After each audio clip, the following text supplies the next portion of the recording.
It's Friday, November 21st. It's chilly. It's somewhere in the 40s.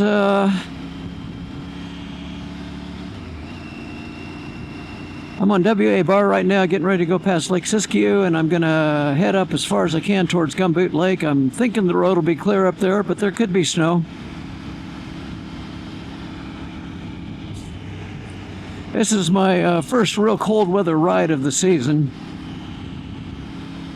As a result, I've got my heated vest on and dressed warmer than I have yet, anyway.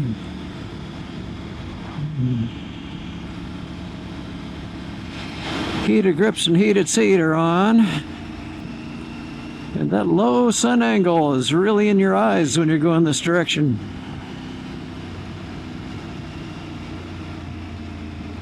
It makes the shadows really dark and black where you can't see what's in them. Kind of dangerous. Once you get in the shadow, you're fine, but coming up to it, you can't see anything. When I come back, these shadows won't be any problem at all, but as it is right now, I mean, there could be a car stopped in them, or potholes, or fallen rocks, or anything, which you just can't see until you get into the shadow.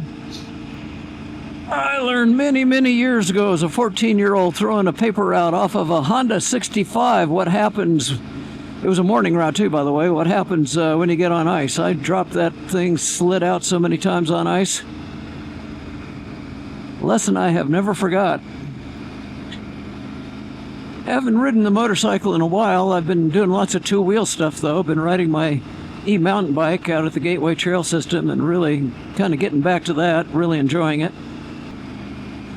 And that, of course, keeps you acquainted with being on stuff that's a little bit slippery on two wheels. But you just go at lower speeds than a motorcycle, and if you do fall,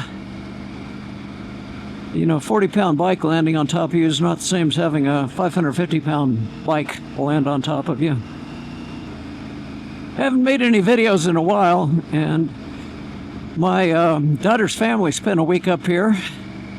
I always love seeing them, and I haven't done this in a long time, but I did a couple mountain bike rides with them. So I was on my e-mountain bike, and my daughter was on my wife's e-mountain bike, which is really more hers now. My wife doesn't ride it, and my son-in-law was just on a standard mountain bike, no motor. And just like I suspected, every hill that on my e-mountain bike I don't always make it up, have trouble with, he made it up all of them. No motor needed. It's like I've said all along, I ride slower than a strong mountain biker would ride without a motor, and I am. It proved it. A little discouraging, mind you. I hate to admit that my 39-year-old son-in-law can outride me by quite a margin. I think he's been married for, oh gosh, I'm losing track, maybe 10 years now to my daughter.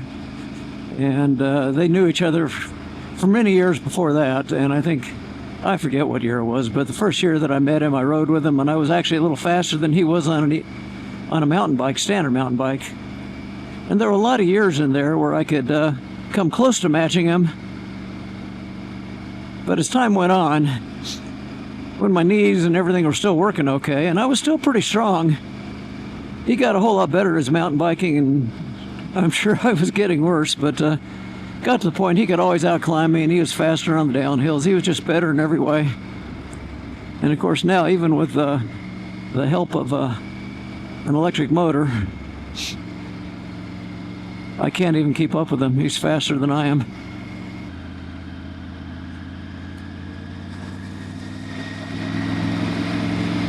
And down to 42 degrees, but still not in that mid-30s, so I'm still good to go.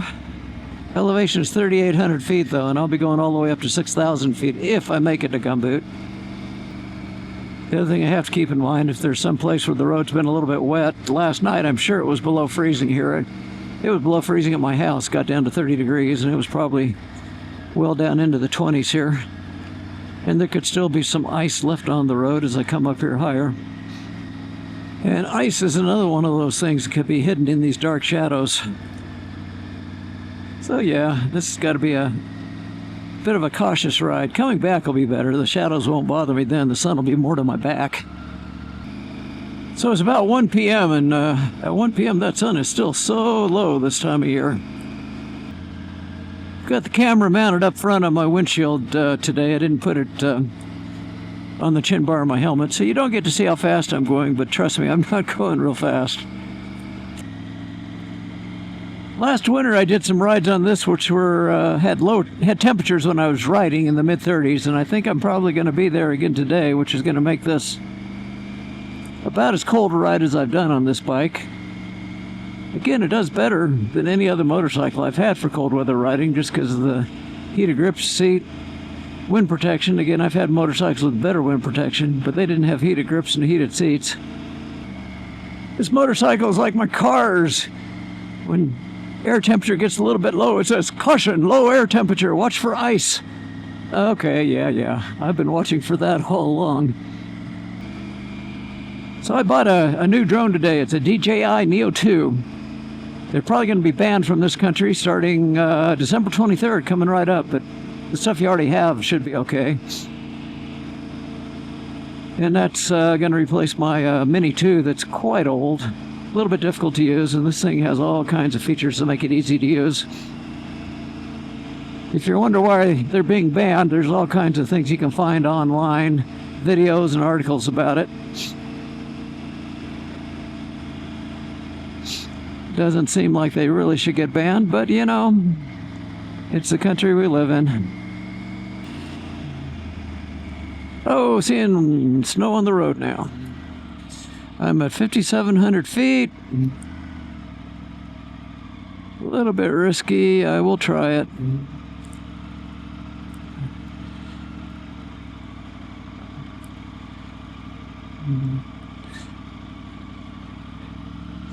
Yeah, I thought the rain we had a couple days ago would have been snow up here. That tells me there's probably going to be some ice on the road too.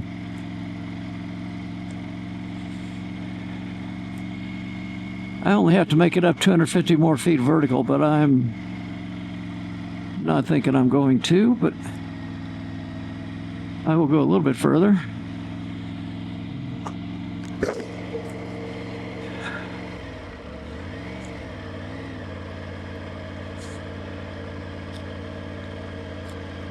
I knew this could happen. I thought there was a good chance I'd make it. There still is a chance, but only a chance. No, that's getting snowier up there. No, I am done. 5,800 feet. That's where I stalled out. And as always, I'm trying to be very careful getting this thing turned around. I know I see articles or videos all the time, tutorials. How to do a U-turn on your big heavy motorcycle. And yeah, I know all that, but doesn't mean that I'm particularly good at it. That was enough ice and snow for me.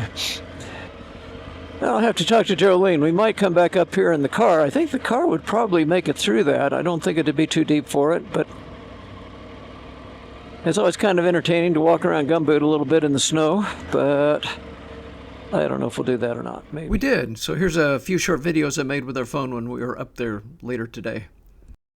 This is where we often park when we stop at Gumboot. The car is just to the right. I'm going to look to the left here in just a moment, and the lake is down there, but this is what the road looked like up to Gumboot.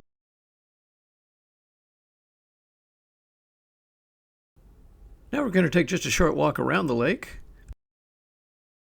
We were up here just a week ago with my daughter's family and our 4-year-old grandson. We walked all the way around it. There was no snow. It was dry. Back to the motorcycle ride. I got to get through this next stretch without going down. My whole trick to that is just keep the bike totally vertically upright. Don't lean it any whatsoever, one way or the other. Anyway, that was that. And going back should be easier. The shadows shouldn't be working against me quite so hard.